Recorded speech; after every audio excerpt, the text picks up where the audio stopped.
बिस्मिल्लाहिर्रहमानिर्रहीम। अगर किसी ने कई माह या कई साल बालिग होने के बाद फ़र्ज़ नमाज़ें नहीं पढ़ी तो ये कज़ा नमाज़ें पढ़ना फ़र्ज़ है। बेहतर ये है कि नफल नमाज की जगह भी कज़ा फ़र्ज़ नमाज़ें पढ़े, क्योंकि क़यामत के रोज़ पूछा जाएगा कि आपने फ़र्ज़ नमाज़ें क्यों नहीं पढ़ी।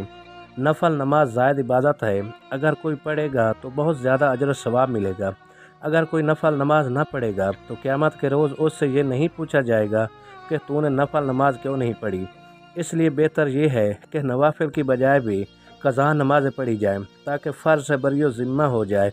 अलबत्ता नमाज तरावीह और 12 रकअत सुन्नत मुअक्कदा की न छोड़ें। अगर अल्लाह ताला तौफ़ीक दे तो एक दिन में 5-5 दिन की क़ज़ा नमाज़ें भी पढ़ सकता है। क़ज़ा नमाज़ों की रोज़ाना की 20 रकअतें हैं।